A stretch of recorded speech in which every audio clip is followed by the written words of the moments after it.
Assalamualaikum warahmatullahi wabarakatuh. Perkenalkan, ternama di atas nama Agim Rahmat Ramadan, NIT 2241002 akan mempresentasikan sebuah presentasi yang berjudul Stop Kekerasan dengan tema membangun dunia tanpa kekerasan.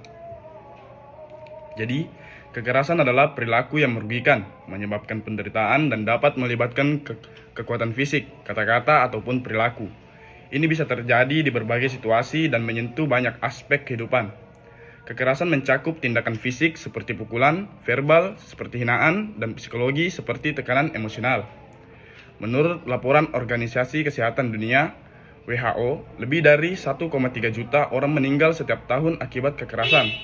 Statistik ini mencakup berbagai jenis kekerasan seperti kekerasan dalam rumah tangga, konflik bersenjata, dan kekerasan di komunitas. Jenis-jenis kekerasan. Jenis-jenis kekerasan terbagi ada 3, yaitu kekerasan fisik, kekerasan verbal, dan kekerasan psikologi. Kekerasan fisik yaitu kekerasan yang melibatkan penggunaan kekuatan fisik untuk menyakiti atau merugikan orang lain. Ini bisa mencakup pukulan, tendangan, atau tindakan fisik lainnya yang menyebabkan cedera. Kekerasan verbal terjadi ketika kata-kata digunakan untuk menyakiti, merendahkan, atau mengancam orang lain. Ini melibatkan hinaan, cacian, atau komunikasi yang merugikan secara verbal.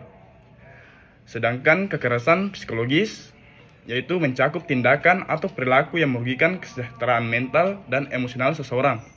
Ini bisa termasuk penghinaan, pengucilan, atau manipulasi psikologis. Adapun dampak kekerasan yaitu dampak fisik dan dampak mental dan emosional. Dampak fisik yaitu kekerasan fisik dapat menyebabkan cedera serius, termasuk luka fisik, patah tulang, dan trauma yang berkepanjangan. Dampak ini tidak hanya merugikan kekuatan fisik, tetapi juga dapat meninggalkan bekas psikologis yang mendalam. Dampak mental dan emosional. Kekerasan bisa memberikan dampak traumatis pada kesehatan mental dan emosional seseorang. Post-traumatic stress disorder, kecemasan, dan depresi adalah beberapa dampak psikologis yang dapat muncul akibat pengalaman kekerasan. Peran individu. Jadi, setiap individu memiliki peran penting dalam menghentikan kekerasan dengan meningkatkan kesadaran tentang dampak negatifnya, dampak negatif pada korban dan masyarakat. Maka dari itu, tiap individu diharapkan untuk terlibat secara aktif dalam usaha pencegahan kekerasan melalui partisipasi dalam program-program lokal, mendukung kampanye anti kekerasan, dan melaporkan insiden kekerasan. Strategi untuk menciptakan lingkungan yang mendukung pemulihan dan pencegahan. Pentingnya menciptakan lingkungan yang mendukung pemulihan korban kekerasan dengan menekankan aspek keamanan, dukungan sosial, dan akses ke sumber daya yang diperlukan.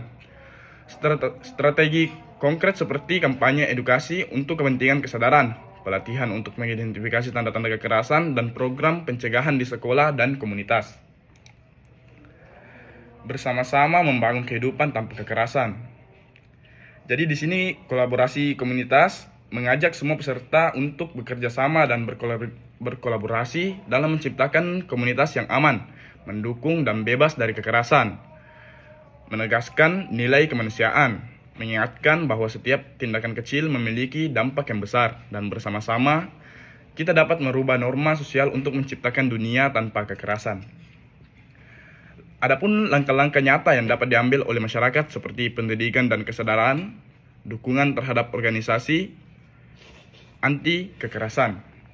Misalnya mengajak masyarakat untuk mengambil inisiatif dalam meningkatkan pendidikan dan kesadaran terkait kekerasan melalui seminar, lokal karya, dan kampanye pendidikan di sekolah dan komunitas. Atau mendorong partisipasi dalam organisasi atau kampanye yang berfokus pada menghentikan kekerasan, baik melalui dukungan finansial atau menjadi sukarelawan.